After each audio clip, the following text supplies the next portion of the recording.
Tits up.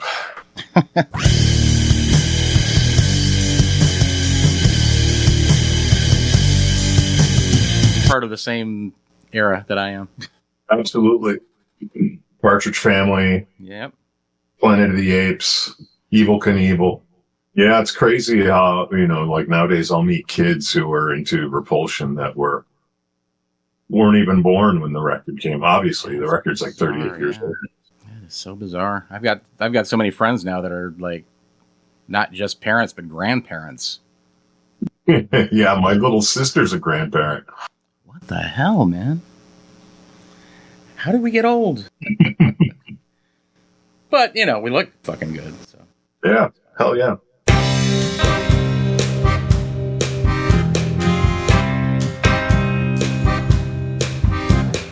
Hi, I'm Michael Lang. I've been a DJ both on radio and in clubs since the mid-'80s here in Flint, Michigan. Flint is one of the most unique cities in the world, with a vibe and a heart like no other. Any musician who plays here is somehow transformed by it. This podcast explores the experiences of those musicians, visitors, or native Flintoids, both on stage and off. We'll check out some of their music, look at their history in my hometown of Flint, and have a few laughs along the way. We call it the Flint Connection.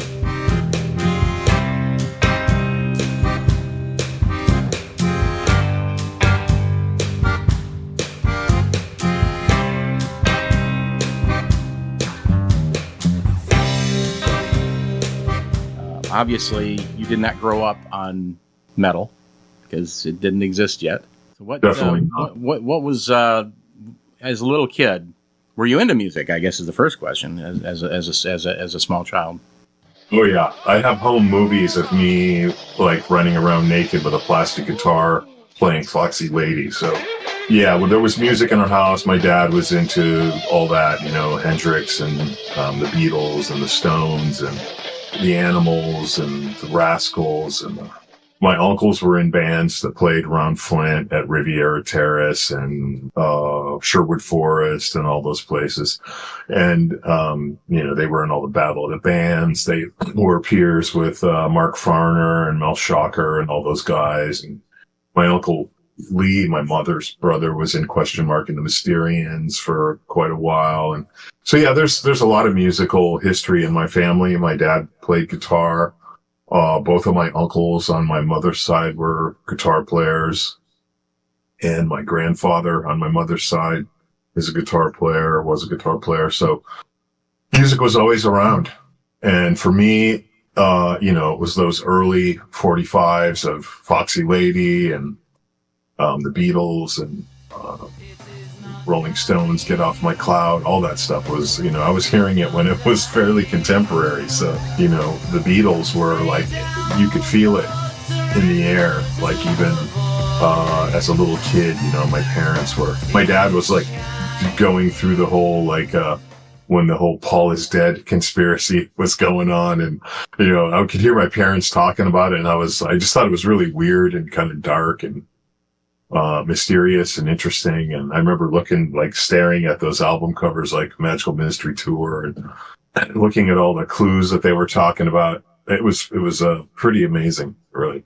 But yeah, that's what I grew up on until I started buying my own records, which became like Sesame Street 45s. I remember having I Love Trash by Oscar the Grouch, and some book and record things, probably Planet of the Apes and things like that. And when I started buying my own records, it started with those K-Tel compilations of novelty records like Looney Tunes and Dumb Ditties and stuff like that. I played the shit out of those. And then I started buying 45s by the Bay City Rollers and Kiss. And we had a neighbor, the kid who played drums in the earliest incarnation of Repulsion, which actually I think the other day was the 40th anniversary of the first time we ever played live, which was at Kishma Grotto Hall with Musical Suicide and Born Without a Face. He lived across the street from me. We grew up together. And as soon as I got a guitar, he pulled his drum kit out of the corner of the basement and started playing again. And we started a band called Savage Youth. And, we were playing actually our own songs. And, but that guy and I were, like totally into music together back in those days. That guy's older sister's boyfriend, Steve Turner, had like a Hemi hot rod, and, his car had a like nuclear powered 8-track player in it with this Pioneer Super Tuner. And, he listened. I remember at the time we were listening to a lot of Sabbath. He had Technical Ecstasy and Sabbath, Bloody Sabbath on 8-track, and Deep Purple Machine Head. We were listening to that stuff all the time. My dad even had Deep Purple Machine Head. Golden Earring was another band that my dad turned me on to that I was really obsessed with. I still am to this day. But yeah, that was my sort of, after that, it was like all bets were off. Once I discovered like Sabbath and Deep Purple and Kiss and all those hard rock bands, I was like, completely obsessed with hard rock all through the mid to late 70s and, for the rest of my life. You didn't have the opportunity that I had to really, really annoy your parents with the music you listened to then. Not really. I mean, I remember them laughing at some of the lyrics I would sing, but they were always really, relaxed about like, the explicit material I was listening to. I remember walking around the house singing a Kiss song that had the words, put your hand in my pocket and grab onto my rocket. And I was like walking around the house singing it. And my mom was like, you might want to not sing that out loud. I must have been like 10. And then around the same time, I went to Kmart with my dad. He was going to buy like a part for his car or something. And I had some money burning a hole in my pocket. So I was like, Dad, I want to go with you to Kmart. And of course, all those department stores had big record sections back then. Yep. And I picked up a Ted Nugent record, and we were walking to the checkout lane, and I'm reading the song titles off, and I go, Dad, what is Wang Dang Sweet Poontang? And he just laughed and said, he told me I was going to have to figure that one out on my own. Fantastic. So we didn't have that conversation at that time when I was 11. No. Yeah, we didn't have that conversation in my house at all. I think the plan was he was going to have the conversation, and he actually called me into the room. We sat down on the bed, and Dad kind of looked at me and went, if you have any questions, let me know. I learned everything I needed to know about sex from Ted Nugent, Paul Stanley, and Steven Tyler. Fair enough.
I actually found out as when I was updating, looking at your Wikipedia, which I hadn't looked at in quite a while. I don't even know how that got there. It's kind of amazing to have a Wikipedia page. You've actually been in a couple of bands that I didn't know you were in that I owned records by, which is I've slowly amassed a bit of a discography, I guess. Yeah, seems like mostly just one and done though. Either just one album or one album and one EP. Yeah, I mean, I kind of feel like, a lot of people go in one band and stay there and like keep like just honing that project. Right. And I have just jumped from project to project, not always on purpose, but sometimes it's just through circumstance. What do you think that says? I think I know a lot of talented people, and I've been lucky enough to have them invite me to participate in different projects that they're working on. So, and through my experiences in the music industry, I've met a lot of people all over the world and managed to, play with bands based in faraway locations like Tokyo. Church of Misery, that one actually surprised me. Yeah, I made a record with them about 5 or 6 years ago or something like that. Tatsu Mikami, the main guy, he's the bassist. He's also the chief songwriter and conceptualist in the band. And he, his whole lineup pretty much left one by one around the same time. And he had a batch of material that he wanted to record, so he just pooled some friends together, and he asked me to sing on it. I was completely honored. Had to do some pretty intense research to write the lyrics, and that was a fun project. Oh, I bet, yeah. I mean, the people who are listening that haven't heard Church of Misery, almost kind of like a concept band. All their songs are about serial killers, if I'm not mistaken. That's correct. Of course, I'm familiar with the Super Bees, and I saw From Beyond several times. Yeah. Crazy freaking shows. And stumbled upon Repulsion. Had no idea what I was getting myself into. It was just at one of the shows at the Capitol. It was one of those multi-band shows that had like 6 different genres and all these different people playing, and you guys came on, and for some reason I recall you weren't on like an elevated stage. You were like on the floor. For some reason. Yeah, that would make sense. Yeah, there were a lot of those shows. The stage was made out of milk crates and plywood, and right. Sometimes it was just like set up right on the floor. I can't even remember all there were so many interesting places that, Joel chose to, different areas of the lobby, were used for different shows. The stage was the venue at one point where there was like a stage a miniature stage built at one end of the stage. And then the curtain was drawn. So like you couldn't see the rest of the theater. You were just like only on the stage, and the entrance to the gig was like the loading door in the alley. Right.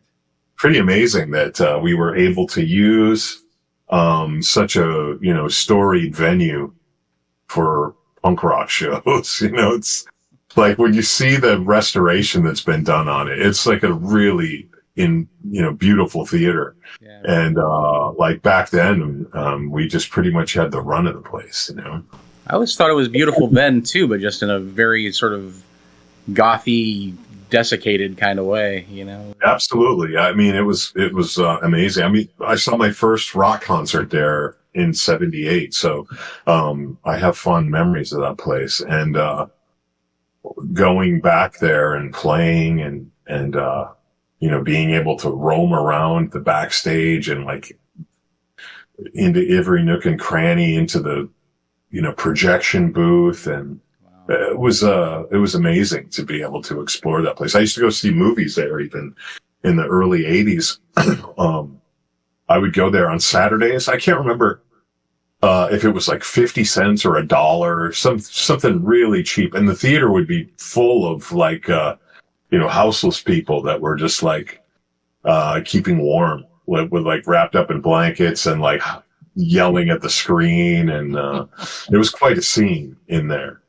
And it was all these like, kind of grindhouse movies, like, Italian horror movies. And it was a lot of fun. And, like Saturday, we would just, me and Matt, the guitarist of Repulsion, or, one of my other buddies from the neighborhood would go down there. We'd just take the bus down and get off in front of the Capitol and just, go shopping at Ace's Record Exchange, which is right next door. And then just go into the theater and just sit there and watch. They would have the double feature, and we would watch both movies twice, or at least one of the movies. Whichever movie was better, we'd watch that one twice. So we would sit in there for 6 hours, So when you form Repulsion, people talk about having been a pioneering band, creating its own genre, basically grindcore. Obviously, you didn't go into it thinking we're going to create a grindcore band, but did you, when you went into starting Repulsion, and it didn't start as Repulsion, as I recall, right? It had a different name. We had a few different names. So, basically, it was. I kind of think of it as all the same band, because once Matt Olivo and I sort of who also grew up on the east side of Flint, once him and I settled into the idea that we were going to do a band, we had some detours along the way, but generally we were focused in on that from the moment that we just locked in. So a lot of our friends came and went and came again and left again over the years, guitar players, bass players, drummers would come in, leave, come back, because nobody seemed to share the level of obsession with it that Matt and I had. So, yeah, I consider from Tempter to the end of Repulsion as basically one project that Matt and I were working on the whole time, and it just evolved the way that a band normally evolves. We had an idea for it, and it just kept getting more and more, just kept coming more and more into focus. So the ingredients that people would say that created grindcore would be heavy metal and hardcore punk. So we've talked about how you got into metal. How did the punk thing happen for you? It was just a natural progression. I want to say sometime around 83 or something. I went to see a show in Detroit, and I think it was an Iron Maiden show. And while waiting for the doors to open, standing in line outside, I met the guy who sings for the band Gore. His name is Ken Landers. He's from Sterling Heights. And he and Chuck Burns, the drummer of Seduce, were both in that line, I want to say. And we were talking about music, and one of them had a GBH t-shirt on. And I started asking about GBH because I was really into Venom and stuff like that. And not just for the satanic imagery, but also the extremity of the music. It was just so raw. And I loved all that, really raw, sloppy music. So it was just a natural for me to start listening to English hardcore bands. And when I heard, those guys telling me to check out GBH, I went to Wyatt Earp's the next day, bought a GBH record. And then I was just, hooked on that stuff as well. I was very obsessive as a youth. When I would, I'm still kind of like that about certain things. When I get into something, I just kind of go down the rabbit hole, and I don't come up until I feel like I've exhausted it to a certain extent, and, English hardcore was, a big one for me. Yeah, that stuff just immediately informed, what we were doing in the band. That's interesting, because I had not clocked that it would have been English hardcore. The usual that I get from people I know around Flint was that they would get into the American hardcore because we had so many American hardcore bands that came through Flint. It didn't take long for me to, I guess I started getting into that scene right when national bands started coming through.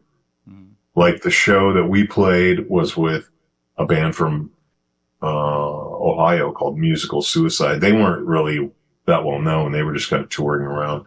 But I want to say the very next show at Kishma Grotto after that was Millions of Dead Cops. And then the next show, both of those shows were at Prospect. The first show we played and the MDC show were both at Prospect Hall. And then the next show that Phil and Tanya put on, which I want to say was around like October or something, was 7 Seconds. And that was at Kishma Grotto.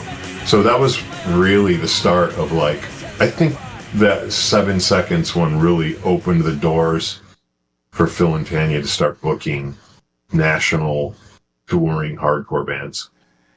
For those who don't know, when Scott mentions Phil and Tanya, he's talking about two of the members of the pioneering Flint hardcore punk band Dissonance, two of the people who really got the whole scene rolling.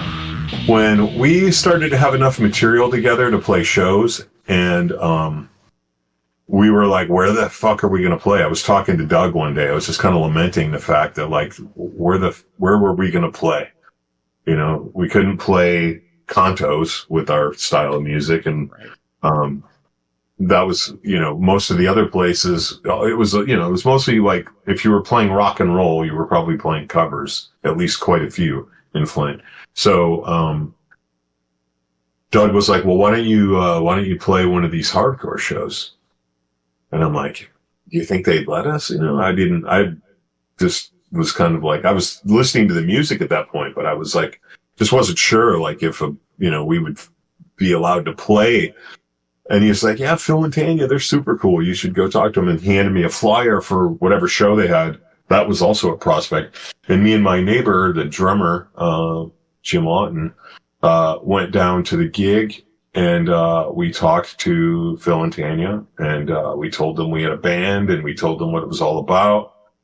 And they put us on the very next show that they did, which was like, you know, they were doing like one a month at that time or something like that. So, you know, we went down there. This was like June or something, early summer. And by August, we were playing a show. It was just like wild. I couldn't believe like it was that easy, you know, and then of course, once we played live, we were completely hooked. But that was how we sort of like got into the hardcore scene in Flint. It was just like, we just came rolling in with Marshall Stacks and, long hair and, spiked, you know, armbands and stuff, and just, just rolled in and played a gig. You know, we had like one member of our band's gear was probably worth more money than all the other three bands that we played with put together. When I first saw you guys, I was definitely more used to the punk bands, and to suddenly be faced with Repulsion was a bit of a culture shock. But it was amazing.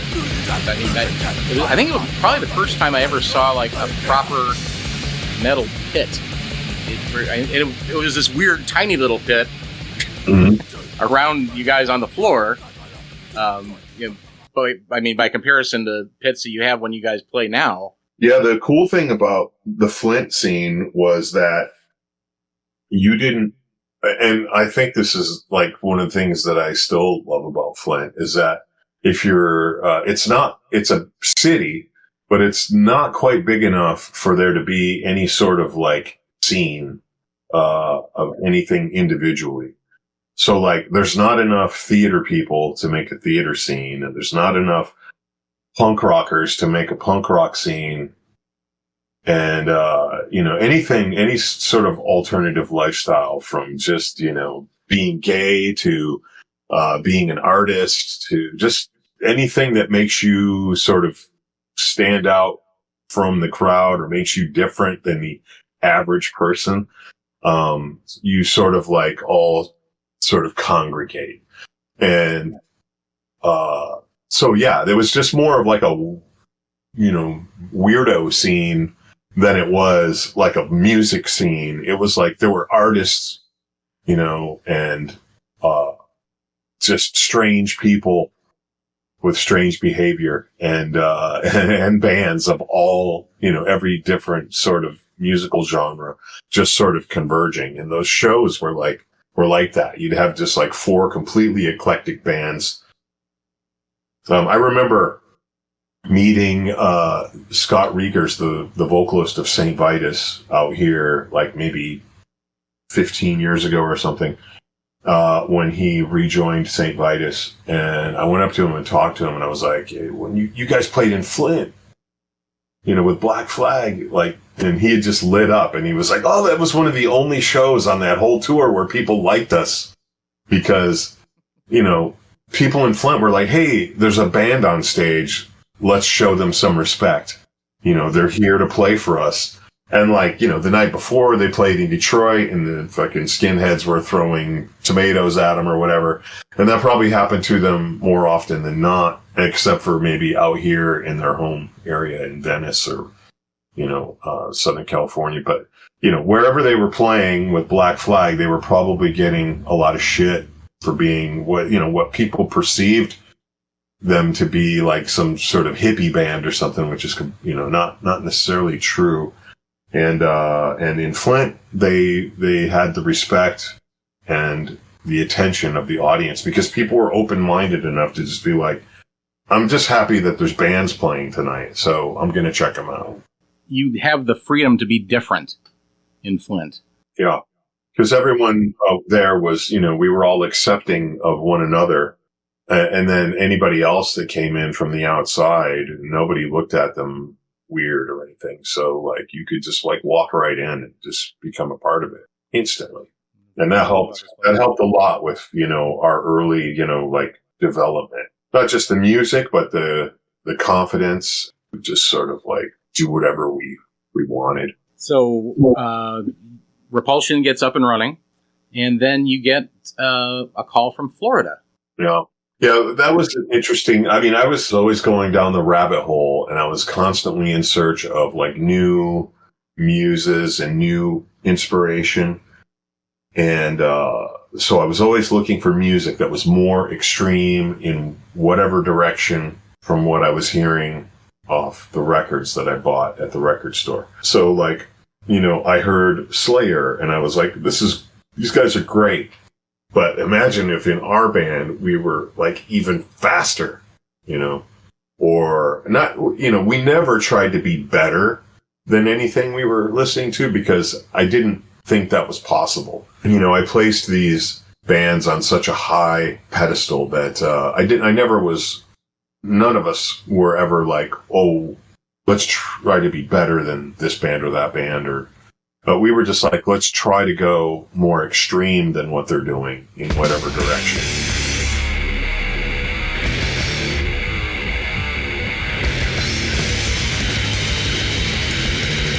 Let's try to be more punk rock than this band and more satanic than this band and more fast or guttural or whatever. They have distorted bass. I'm going to use 2 distortion pedals, that sort of thing. And like, that is how we ended up at the Repulsion sound because we were constantly pushing the envelope, because I didn't think at that time that I could write a song as good as Band X, but I knew that I could easily be more noisy than them or more fast or whatever. So that's the direction. That was sort of the areas that we pushed in.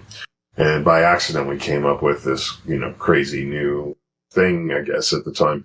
But yeah, as far as Florida goes, I was listening to Death because I discovered them through a fanzine that I bought off the countertop at Wyatt Earp's, for $1 or something that Doug would just buy all of the underground fanzines from the distributors that he was buying records from and just put them out on the counter, like 1 copy or 2 copies of every magazine. And I would just always buy those magazines because they were, before the internet, they were the gateway out of Flint. Like, I don't own a car. I don't have any way to communicate with anyone. So I got this fanzine and it's full of addresses. I'm going to write to all these people and start trading tapes and etc. One of the people that I wrote to and started exchanging information with was Chuck Schuldiner of Death. And there came a time where him and I would, start talking on the phone quite a bit, because I just, our bands were so sort of like dialed in with one another. We were very similar. And I actually suggested that he take in Sean McDonald, our friend from Flint, Michigan. And Sean was like selling all of his shit and getting ready to move down there. And, being the kids that we were, I didn't really, think about the impact or the negative connotations of what happened next. But, Chuck was just like, hey, now I need my guitar player quit. Now I need a bass player and a guitar player. And before that moment, I had never considered playing with Chuck because I was, married to Matt Olivo and we had our own thing. But now it was all of a sudden like, oh, wait a minute. Matt and I could use another guitar player and a drummer, and you have that. So maybe it's a better fit if we come down there and play with you. So, we broke the news to Sean and we ended up going down there. I mean, I think no matter what, it was just a summer detour for everybody. Like, I don't think Sean would have been able to stick it out. It was a kind of a pipe dream, really. We moved into, his parents' house, and very shortly after we got there, the drummer left. So Sean kind of dodged a bullet, really. Like, we went down there, we rehearsed for like a week and the drummer quit. And we were in Orlando, Florida, which at that time was like, Flint was like a mecca compared to Orlando back then. There was nothing to do down there. The only thing we could do was like go to the drive-in. And we would just what year? 85. Okay. Go to the drive-in and, drink beer and watch the same movie over and over and over again while we were auditioning drummers. And we auditioned we did the same sort of thing in Flint. It was like, put an ad out and like all these people that just have no idea what you're doing because your music is so far removed from what most people are listening to and what most people perceive as like heavy or metal or punk or fast or whatever. And so we auditioned people that just had no clue what we were doing. That didn't last long.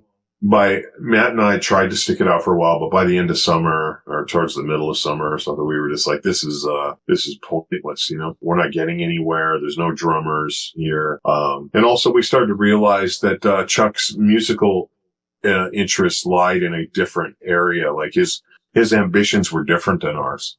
So it just made sense. Somehow, I mean, for a bunch of teenagers, we managed to make a friendly exit and it was an amicable split and we remained friends with Chuck, which, doesn't normally happen, when you're that age.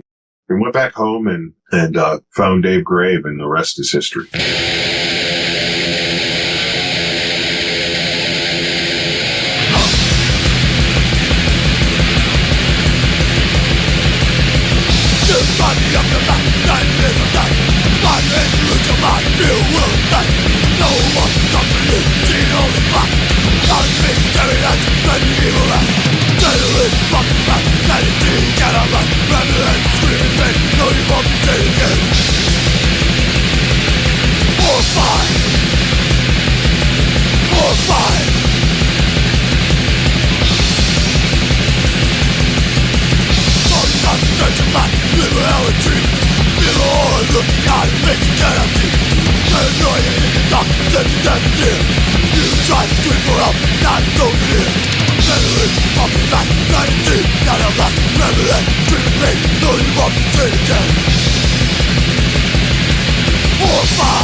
now you're able to concentrate on Repulsion full on as a band.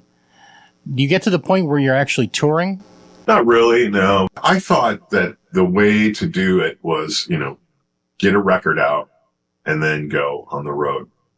And I was like really confident that we would get a record out because I thought we were, a really good band.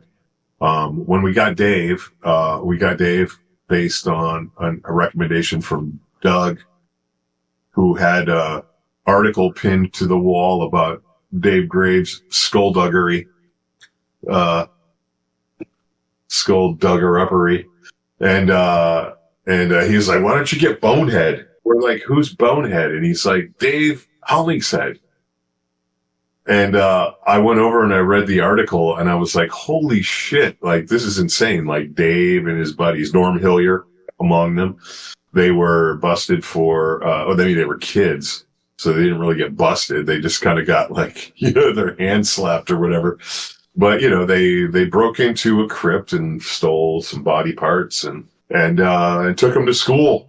And, you could make like a movie or something about that now, but, anyway, that was how Dave came to our attention. He also had no idea what we were doing, but we were like, well, we can sort of mold this guy, like he's willing to give it a go. So we just started showing him how to play the songs. And, we had a handful of originals already at that time. So we showed him how to play the songs and, there were a couple things that he couldn't quite do at the time. So we're just like, we showed him how to like compensate for that. Like, here, try it like this, compensate in this way. And then next thing you know, he got really efficient at that compensation. And what it did was like, it just sped the songs up like to this crazy tempo. And then it was kind of like, well, this kind of works. Like, what's the point of going back and like, trying to teach him to get better at, playing this like thrash beat the way that it's supposed to be played. We were doing it in more of a polka style, but like at a like completely, breakneck pace with a, grinding guitar over the top of it. And it created this sort of like whirlwind of sound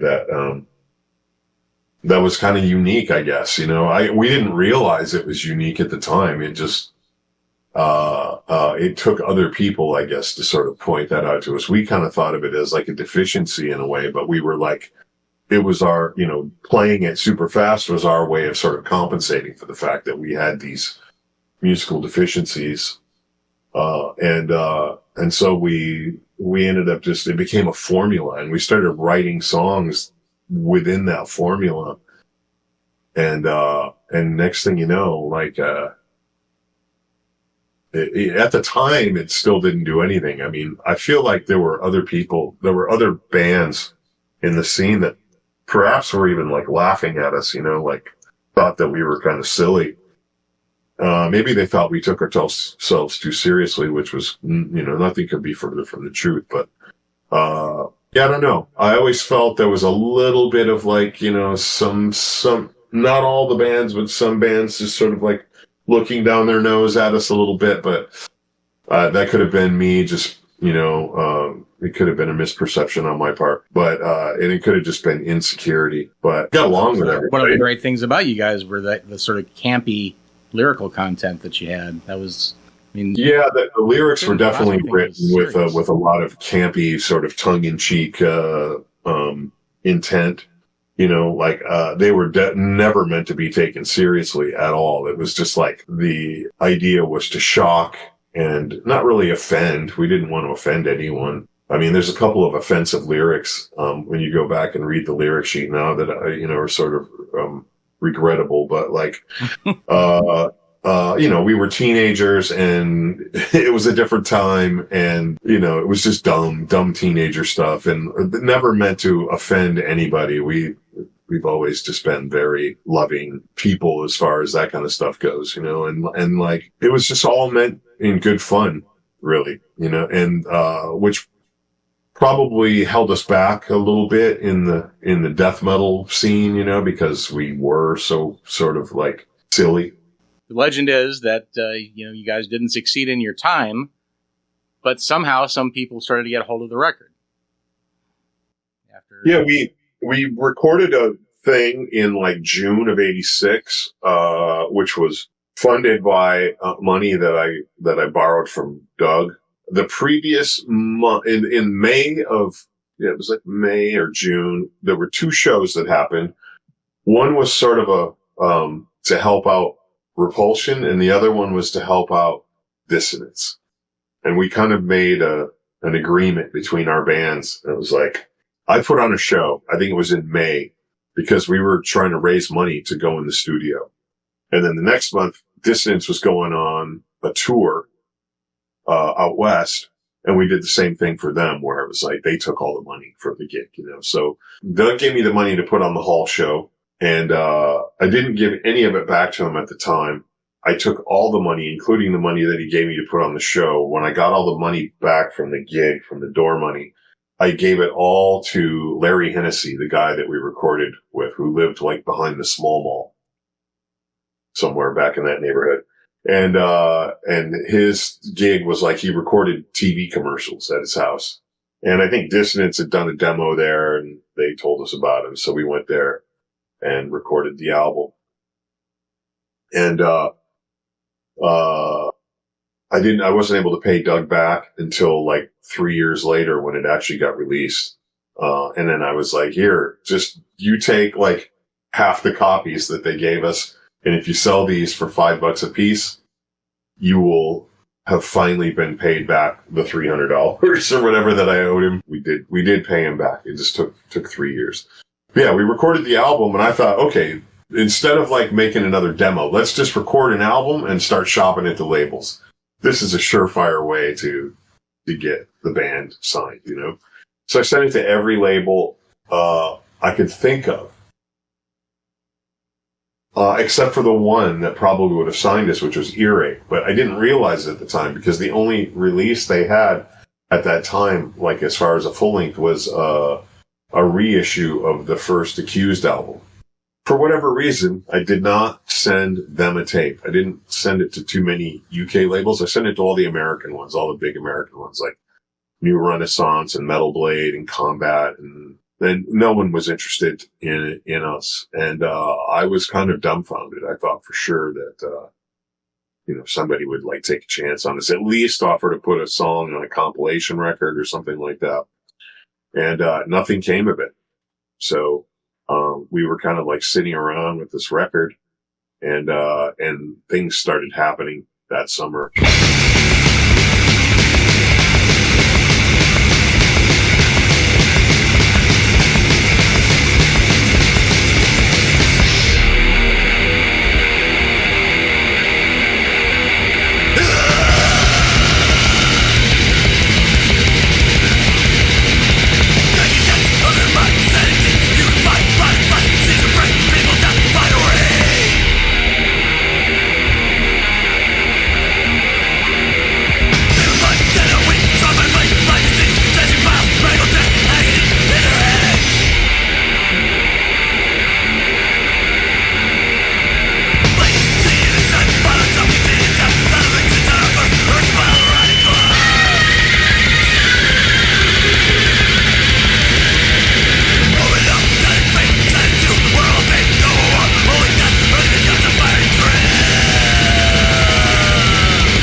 The other guitarist, his girlfriend had a baby, so his son was born that summer. Dave just kind of completely lost interest, because he'd been like, we'd been cracking the whip on him for like 7 or 8 months straight, like, to come to practice. I mean, we were, I was always trying to get everybody to practice all the time. Even Matt didn't always want to practice. He had girlfriends and stuff. I didn't have any girlfriends at that time. I was like a total nerd. And, I was just always like, let's practice. And, it was a real struggle to get everybody to show up for practice sometimes. And, but we rehearsed at the house I was living at, over on Richfield Road with Jeff Keane and Frank Hayward. So it was easy for me. I just had to sit there and wait for people to show up and bring some beer over, and there was a practice, But yeah, that summer, after the record, failed to gain any traction, and everybody just sort of started splintering off in different directions. It just sort of fell apart there in the summer of '86. We never really officially broke up. It just sort of everybody just sort of drifted out. After that happens, how long is it before you start to hear people talking about Horrified? Almost immediately, really, because the tape started circulating in the underground at the same time that I sent it to, or maybe shortly after the labels all sort of didn't respond to it. I was like, well, I'm going to start sharing this with all the fanzine guys, So I started just unsolicited, sending copies of the tape to all the fanzines. And I knew that we had, I probably should have asked Pusshead at the time, because he loved the demo, like the one we recorded with Kenny Roberts at WFBE in January of '86. I sent that to Pusshead, and for a couple of months there, it was on his playlist in Maximum Rock and Roll, towards the top. He was super into it. I even asked him about doing an album cover for us, and he was slammed with work at the time, and he turned me on to a couple of other artists. He was writing back to me at that time, so very cool, to have Pusshead in our corner. And I probably should have asked him about putting us on one of his compilations, or putting out the record or something like that. We had some people that liked us, and amongst those people were a couple of the members of Napalm Death, and they took to it immediately. They had both of the demos from '86, and by the summer of '87, when their first record came out, they were already popping ideas from Horrified. On the B side of Scum, there's a song that lifts the intro from Stench of Burning Death, and even all the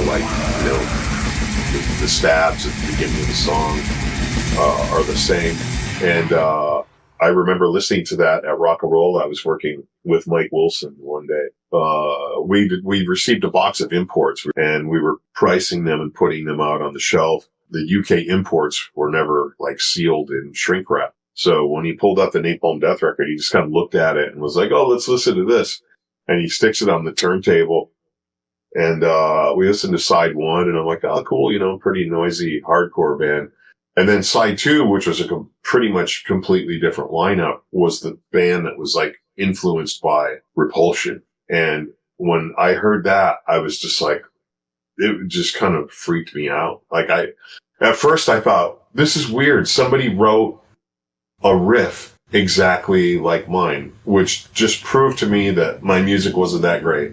It's so generic that some other band came up with the same exact idea. And then when it kicked into the second part, I realized, wait a minute, this is almost like a cover, and I ran over and I picked up the record, and I started, focusing in on the photo collage and realizing that they were wearing homemade Repulsion hats and t-shirts. And eventually I scanned across a photo of myself on the inner sleeve, which I recognized as being taken by a dude I think he was from Saginaw.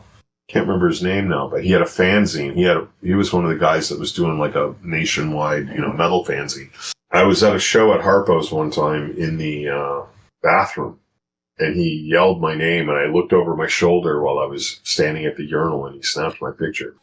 And that's the photo of me that's on the inner sleeve of the Napalm Death Scum record. It's pretty crazy. So yeah, once that happened, it just was Napalm Death started blowing up in the UK. I mean, they were, recording Peel sessions, and they were on Channel 4, in a news report about modern extreme music. And they were, how the UK press they totally gobbled that stuff up. And there were so few TV stations in the UK then that everybody saw that report And that band just blew up nationwide. They were kind of, you know, like a mini Sex Pistols or something, you know, the way they just sort of took the country by storm. And then that just like, you know, created a shockwave that went across Europe and the rest of the world. Everyone was like talking about Napalm Death. And Napalm Death was talking about Repulsion. And then bands in Sweden and all these other places in Austria and everywhere else just started copying what Napalm Death was doing and listening to what Napalm Death were saying were their influences. And, you know, we were among them. And,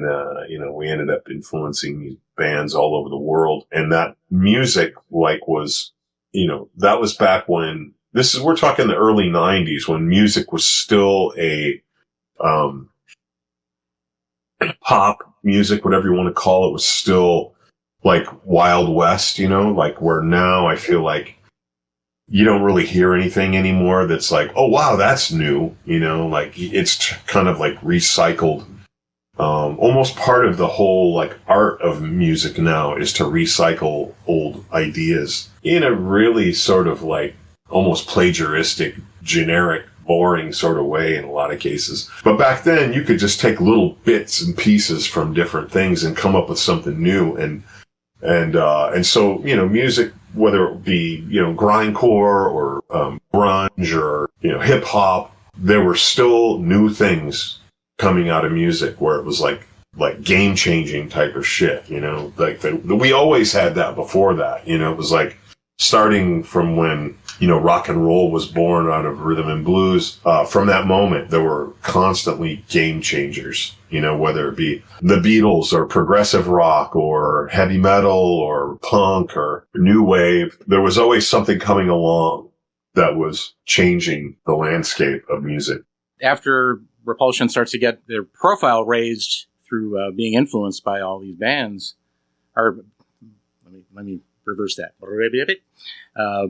By influencing all these bands, how does it then happen that Horrified finally gets released properly? That happened through Napalm Death again, because Bill Steer, one of the guitar players from Napalm Death, had started a new band called Carcass, and they were signed to Earache Records, the same label that Napalm Death were on. And him and Jeff Walker, the bassist and vocalist of Carcass, started a little side label through Earache called Necrosis.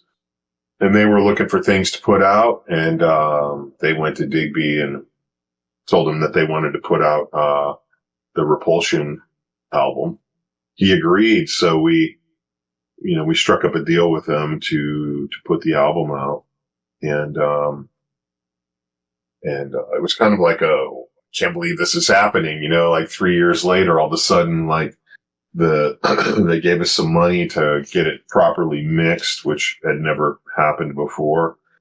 And, we went down to, Ann Arbor and used this guy Jonas, who had, I can't remember how we got turned on to him, but, his resume was that he had helped Ron Ashton with all of those Stooges bootlegs that came out on Revenge Records in France. Okay. So like, and I was like super into the Stooges. So like, to me, that was all I needed to hear. So we went down to his studio and threw up the tapes, and, he, you know, went through there and, salvaged what he could and, created that mix that was released, as Horrified.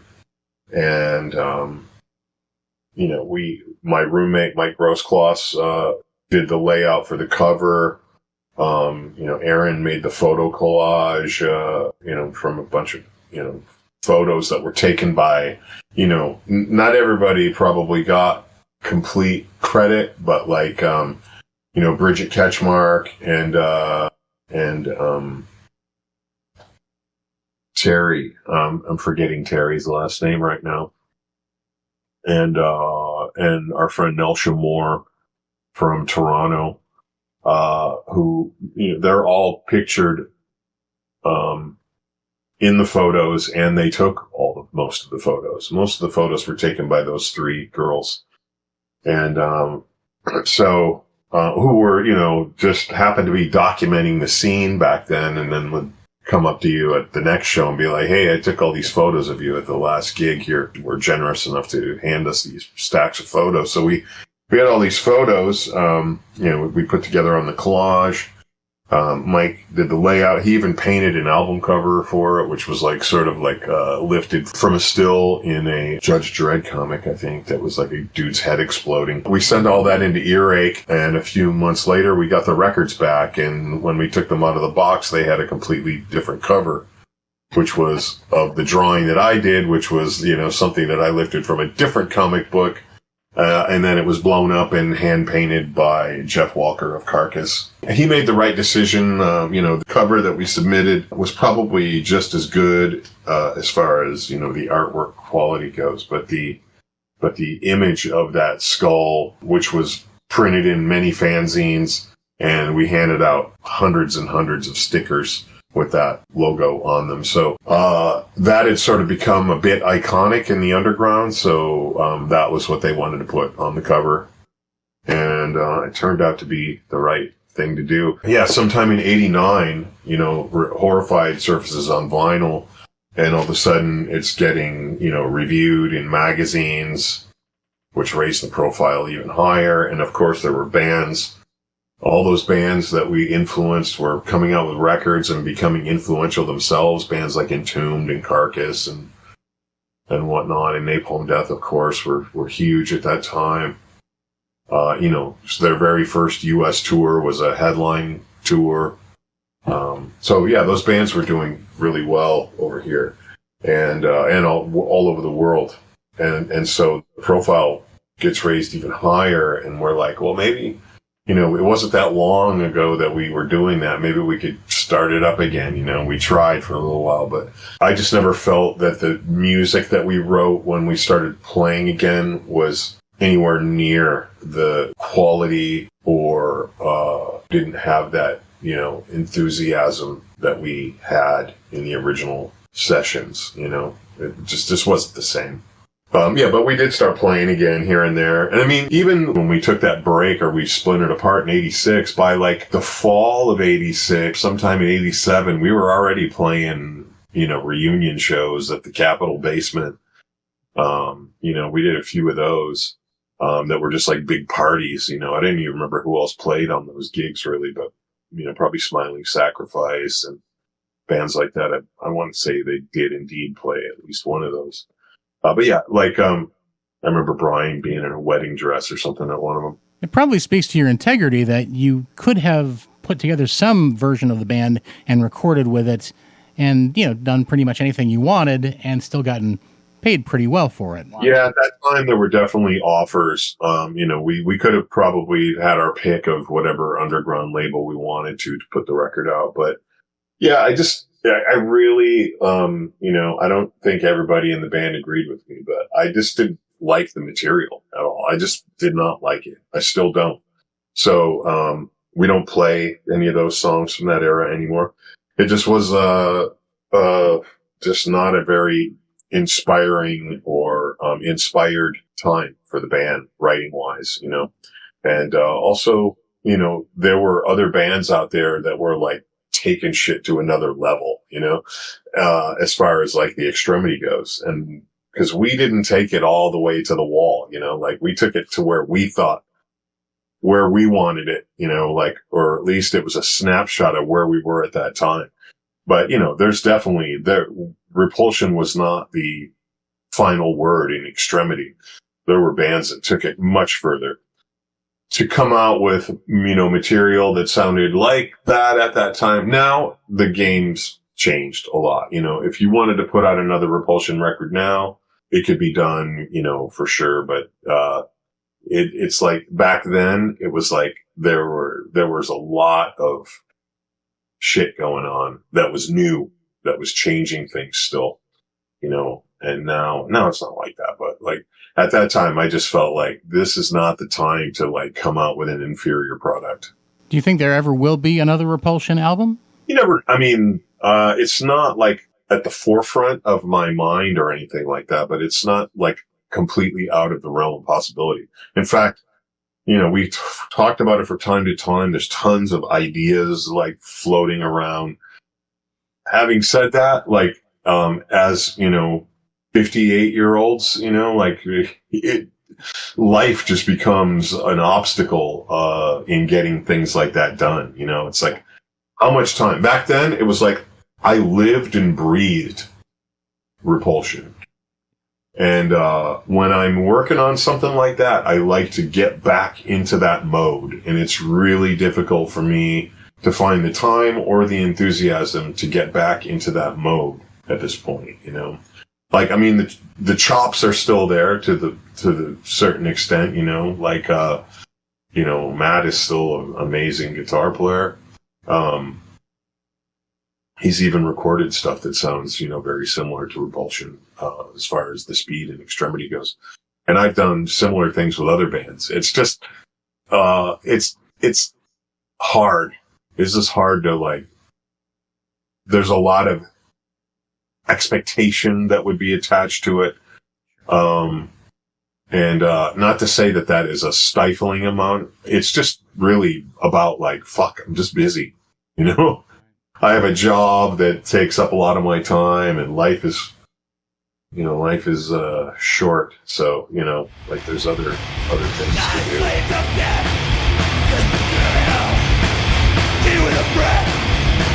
If you got to smell.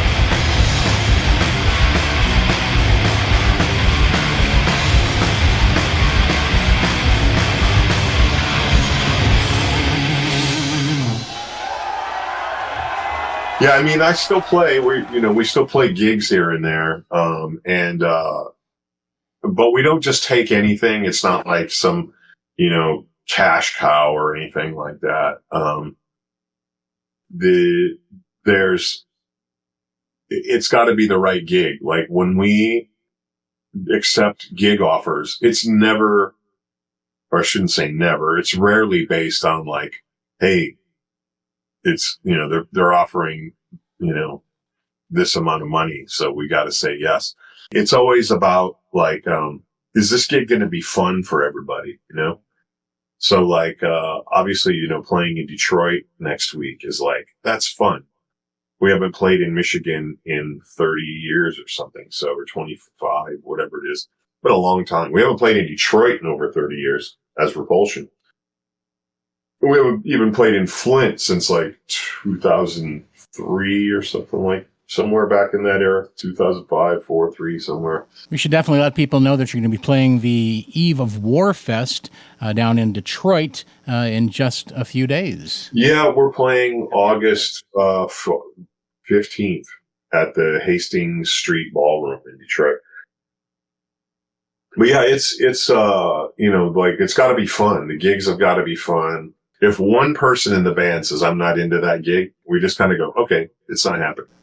It's got to be kind of a cool thing, though, when your little band you put together as teenagers can play huge festival crowds now all over the world. Yeah, it's cool. The other thing that's cool is just all the doors that it opened up for us, like, as far as, like, like I said, making the record with Church of Misery or Death Breath. When I joined Cathedral back in the early 90s, I had just moved to Chicago and I really wasn't planning on being in a band or anything. And, my friend Sean Gazinski from Detroit was just like, dude, Cathedral needs a bass player and you are the guy, and I was like, they probably found somebody already. And, he kept bugging me to call the ad, and I did. And next thing you know, I was in Cathedral for a couple of years. And then, I've stayed friends with those guys forever.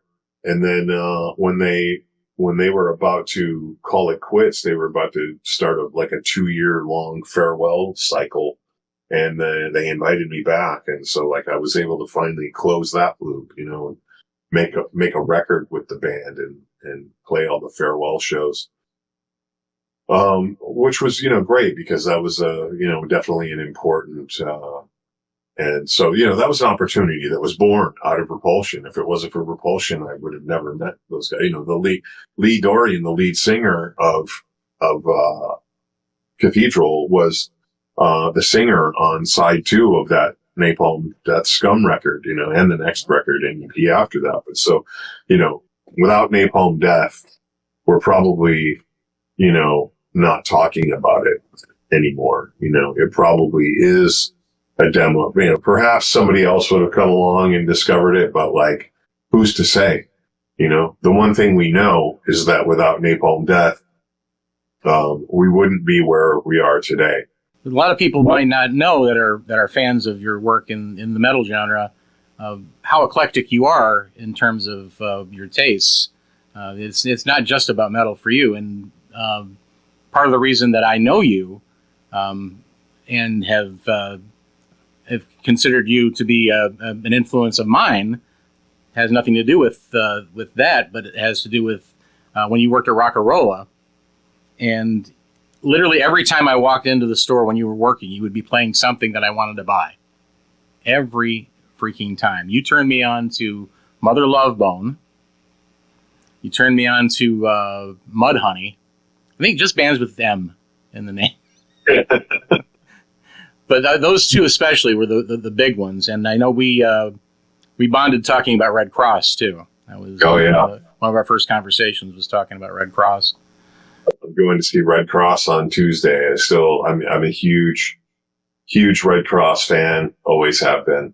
And, that was a band that Phil and Tanya turned me on to back in like 84 or whatever when I was hanging out at their house. And Phil had just bought the Teen Babes from Monsanto EP. And I remember Phil playing that for me and that cool, cover of Deuce and, Citadel and everything. It was like, this is fucking cool, and I liked that they were like also dudes that were like in the hardcore scene, but they had long hair and they didn't give a shit. They were into, the Partridge Family, and everything they were doing was like, just spoke to me, it was like they weren't taking themselves too seriously. They were having fun. They were championing like, 70s, kitsch culture and, amazing. They spoke to me completely. And, that's cool. I'm glad to hear that. And I'm honored that you took my suggestions to heart and listened to those bands. I was always very passionate about music like that. And to this day, I'm still discovering, new stuff all the time. And I'm surrounded by records right now, and a lot of them I've had since I was a kid.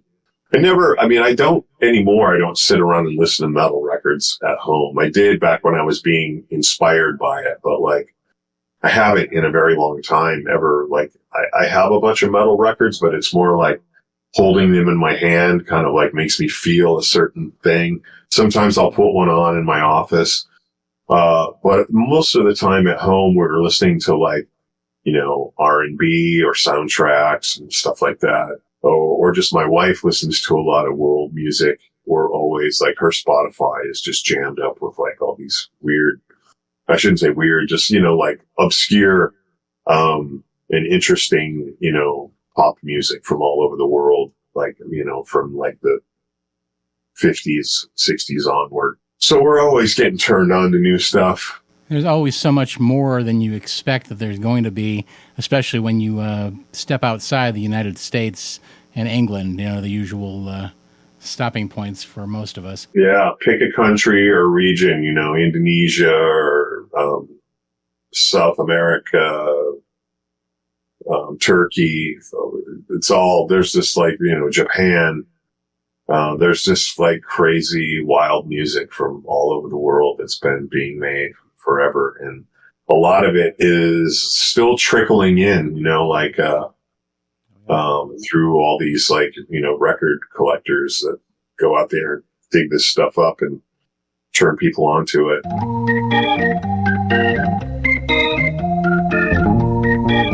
And now we come to the part of the podcast where we take a look at how our guests really relate to Flint and to Michigan at large.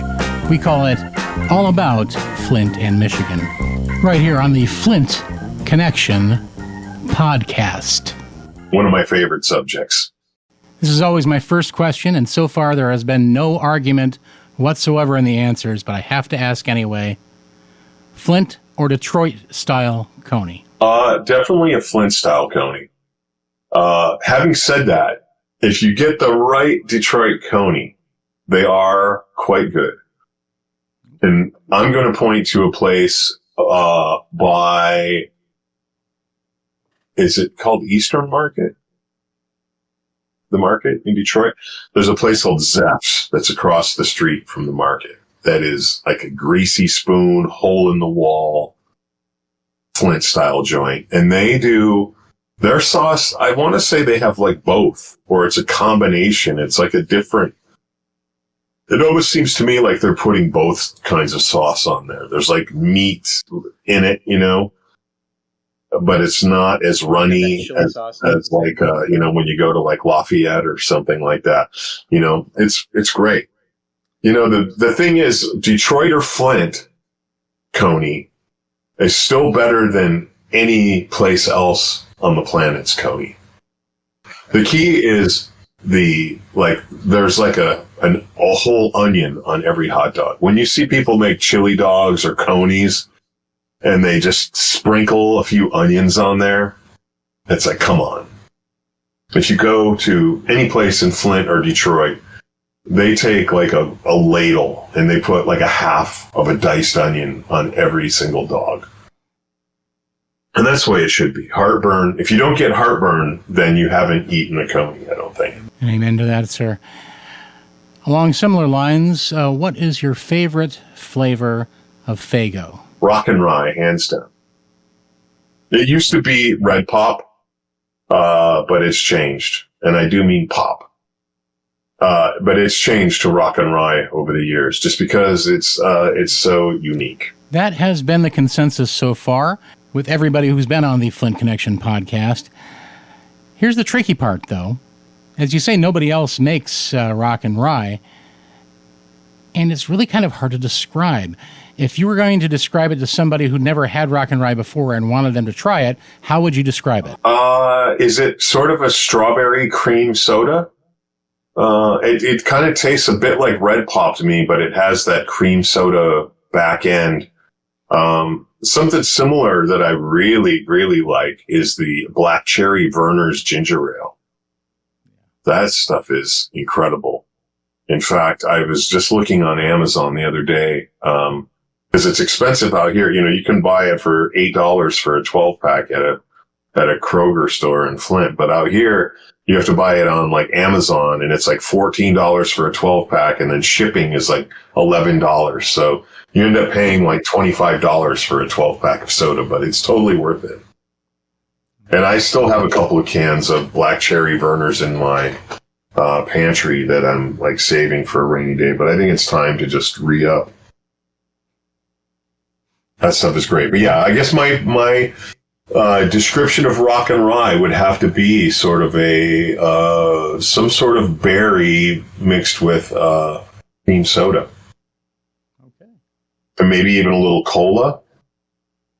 Like a cherry cola cream soda kind of. What is the, am I wrong? Do you know what it is? That's the thing, is we're always left with more questions than we are answers. I don't think anybody really knows. It's a mystery. It's a Michigan mystery. Speaking of Michigan mysteries, your all-time favorite Michigan band or artist? Man, that's so tough, especially because as I've gotten older, I've discovered so many incredible ones. But if we can call Funkadelic a Detroit band, then hands down. Even though a lot of the members migrated to Detroit from other areas, you know, they weren't Funkadelic when they got here. And so, yeah, I absolutely hands down Funkadelic.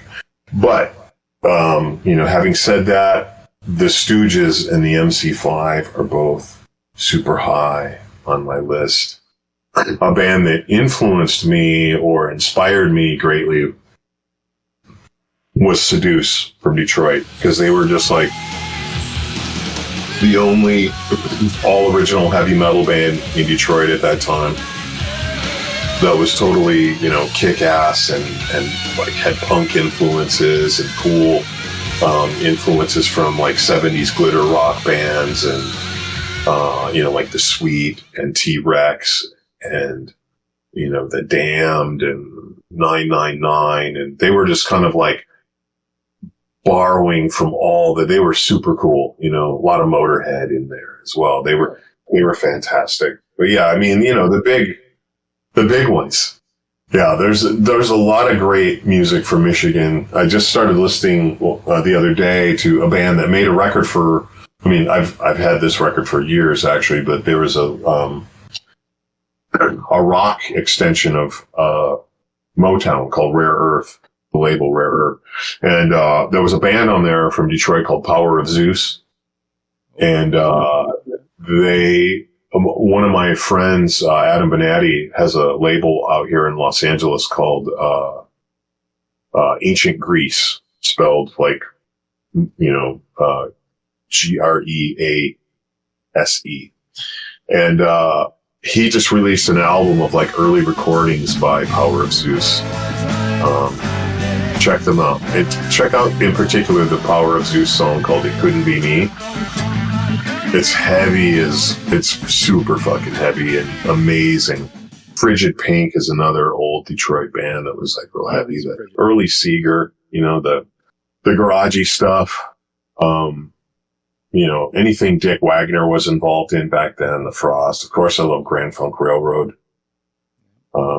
Especially those first couple of records, and, in particular that Red album is just like and the live album, those are just incredibly heavy slabs. The next question on our list: what is your favorite Flint landmark? That's an interesting one. The first thing that comes to mind is that big white concrete slab over by Southwestern at the end of is it on Hamtramck and Van Slyke or whatever, the block. Yeah, I don't know. For me, really, it's got to be the Grand Trunk overpass on Fenton Road that has been repainted to say Grand Funk Railroad, Mark, Don, and Mel, and then it was changed to Dennis, and then I think somebody added Mel back on. But that has always been iconic to me, and just every time you drive past it, it just reminds you that Grand Funk Railroad is from fucking Flint, Michigan. So that is hands down the number one landmark for me. Last, but certainly not least, in fact, probably my favorite question: who is your favorite eccentric Flint character? There's been many over the years, but I'm going to go with the one that just about everybody probably says, and that would be Dan Russell. Dan was somebody who, earlier when I was talking about how Flint sort of welcomes in everybody and the scene is less, it's less a music scene than it is just an overall sort of creative scene. The first time I met Dan Russell, he showed up at a hall show. Might have been when 7 Seconds played at Kishma. It was definitely at Kishma. And he was wearing these beetle boots that he had hand painted. They had red flames on them. Red and yellow flames on the toes of the boots, going backwards, like his feet were on fire. And he had his hair was slicked up into a pompadour. And he had either an acoustic guitar or a guitar and a little amp. And when the show was over, he just got up on the stage and plugged his amp in and started playing and singing. Just invited himself up onto the stage to perform. I'm sure Phil egged it on. And I think it was probably much to Tanya's chagrin, because she was probably trying to close the show down and get everybody to leave the hall and start cleaning up. And Dan was on stage performing to people as they were leaving, and sort of probably even driving some people out of the building. Oh, sure. And so, yeah, over the years, I got to be good friends with Dan. And when I lived in Chicago, he moved there and he lived in my neighborhood. So I got to know him even better there. And I spent a lot of time with him and saw him perform in Chicago, and he didn't change a fucking thing. came up to Chicago, and he was doing that band. I think his one-man act that was called Stabbity, Stabbity, Stab, Stab, Stab. And he was doing that in Chicago. And I took some musician friends of mine to see it, and they just loved it, you know. I was kind of apologizing before we got there, like, you know, you got to keep in mind this dude's from Flint. It's like, it's going to be some weird shit, you know. And they didn't react that way at all. They were just like, this guy's fucking great. There's plenty of eccentric characters from Flint, but Dan is the king. Scott, I know it's been a long time since you lived in Flint, but the way you talk about it, it's like you never went away. I have a lot of fond memories of Flint. I'm definitely one of those people who, you know, I moved away because I kind of really just didn't have any choice after a while. Like, I didn't know what I was going to do if I stayed there. Like, I didn't know what I was going to do for work. I was just getting to the point where I just felt like I didn't have any purpose anymore in Flint. And so I just went out into the world and started exploring. But Flint's always in my heart, and I love going back there. I still love Coney dogs, and I still love rock and rye, and I still have a lot of good friends that live there, you know. It's a bummer that, you know, some things, you know, that we lost a lot of really good people, you know, way too soon. It's a bummer to me that Wyatt Earp doesn't exist anymore. You know, that Rock and Roller Records isn't around anymore. It would be great if those things were still there, you know, but, and a lot of great restaurants that close. And of course it would be great if the car factories were still there. That would change everything. You know, but, you know, shit changes, you know. But the cool thing is Flint now has like a new lease on life or something, you know. It's like sort of like reinvented itself as like a small university town or something. And when I go back there, I see cool kids hanging out downtown at the bars, and like there's shit going on, and it's cool. I dig it. Scott Carlson, I have taken up far too much of your time, but I appreciate every moment of it. Thank you so much on behalf of myself and on behalf of all the listeners to the Flint Connection podcast. It's been a real pleasure talking to you. And yeah, same. And folks, don't forget that Scott and Repulsion will be playing at the Eve of War Fest in Detroit on August 15th. Yep. And that's at the Hastings Street Ballroom, 715 East Milwaukee Avenue. They're going to be playing on the 15th. Once again, show starts at 5 p.m. Cool. Thanks, Michael.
You've been listening to the Flint Connection podcast, a production of Albador Limited, produced, written, and hosted by Michael Absher. Theme music courtesy of May June. Follow Albador Music on Instagram or the Reverend DJ Michael A. on Facebook. And make sure to follow the Flint Connection wherever you get your podcasts. And don't miss my live DJ streams every Thursday night at 8 p.m. Eastern Time on Twitch and Mixcloud. The show is called Kaleidoscope. Get all the links at linktree/Albador. It's linktr.ee/ALBADORE.